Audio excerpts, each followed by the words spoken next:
భారతదేశంలో నిర్దిష్ట ఆదాయ పన్ను వ్యవస్థ అమల్లో ఉంది. ఇక్కడ నిర్దిష్ట ఆదాయ పరిమితి దాటితే అంతా ట్యాక్స్ చెల్లించాలి. ఇందుకోసం కొత్త పాత పన్ను విధానాలు ఉన్నాయి. పాత పన్ను విధానం నుంచి కొత్త పన్ను విధానం వైపునకు మరల్చే ఉద్దేశంతో కేంద్రం కొన్నేళ్లుగా కొత్త పన్ను విధానంలోనే మార్పులు చేస్తూ వస్తోంది.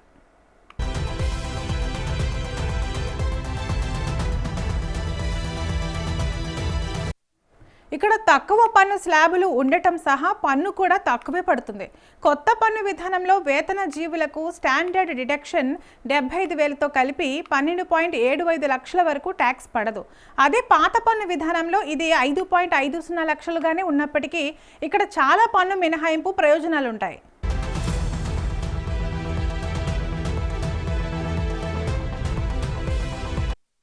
సెక్షన్ 80C కింద ఆర్థిక సంవత్సరంలో 1.50 లక్షల వరకు పన్ను ఆదా పొందొచ్చు.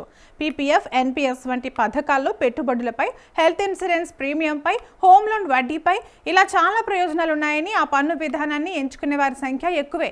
ఈ క్రమంలోనే కొత్త పన్ను విధానంలో ట్యాక్స్ రేట్లు, స్లాబులు తక్కువగా ఉన్నప్పటికీ డిడక్షన్లు ఉండవని చాలా మంది భావిస్తుంటారు. ఈ అపోహ వల్ల పన్ను ఆదా చేసే ప్రయోజనాలని కోల్పోతున్నారు. అందుకే ఐటీఆర్ ఫైల్ చేసే ముందు ఈ బెనిఫిట్స్ అన్నీ ఉపయోగించుకోవడం మంచిది.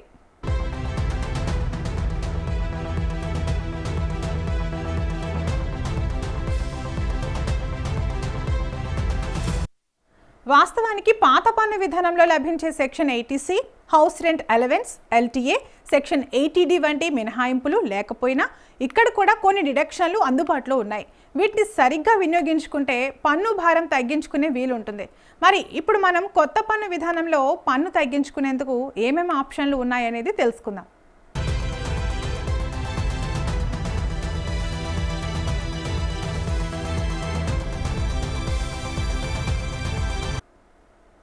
కొత్త పన్ను విధానంలో ఉద్యోగులు, పెన్షనర్లు పొందే అతిపెద్ద ప్రయోజనం స్టాండర్డ్ డిడక్షన్ అని చెప్పొచ్చు. ఇది కొత్త ట్యాక్స్ రిజిమ్లో వేతన జీవులకు 75,000గా ఉంది. ఇక్కడ ఎలాంటి బిల్లులు, రసీదులు, ఇతర పెట్టుబడి రుజువులు అవసరం లేకుండానే పన్ను వర్తించే ఆదాయం నుంచి 75,000 నేరుగా తగ్గించుకోవచ్చు.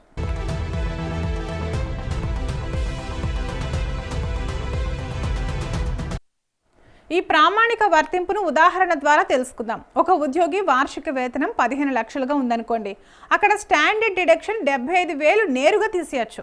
అప్పుడు ఆ ఉద్యోగికి పన్ను విధించదగిన అంటే వర్తించే ఆదాయం 14.25 లక్షలకు తగ్గుతుంది. దీనిపైనే ట్యాక్స్ పడుతుంది. అప్పుడు నేరుగా పన్ను భారం తగ్గుతుందన్నమాట.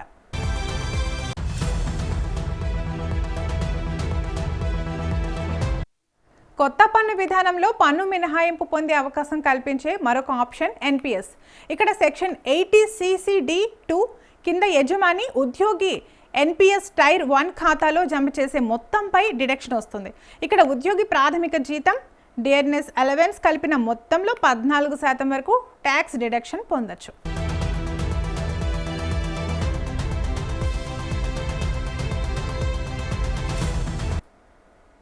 ఇక్కడ ఉదాహరణ ద్వారా చూసినట్లయితే ఉద్యోగి బేసిక్ పే 15 లక్షలు అనుకుందాం.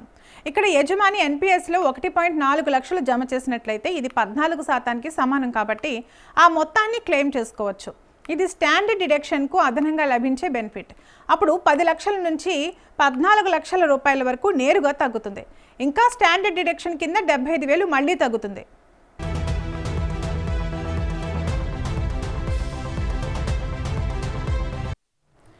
ఇంకా మీరు నివసించే ఇంటిపై హోమ్ లోన్ వడ్డీకి కొత్త పన్ను విధానంలో ప్రయోజనం లేకున్నా అద్దెకు ఇచ్చిన ఆస్తిపైన చెల్లించే లోన్ వడ్డీకి మాత్రం డిడక్షన్ అందుబాటులో ఉంది.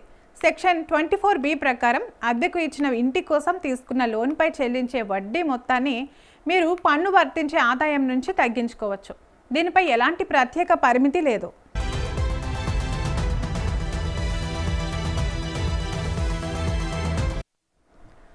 ఇప్పుడు చెప్పుకున్న స్టాండర్డ్ డిడక్షన్, ఎన్పీఎస్, అద్దెకి ఇచ్చిన హోమ్ లోన్ వడ్డీ సహా ఇంకొన్ని పన్ను ఆదా ఆప్షన్లు కూడా ఉన్నాయి.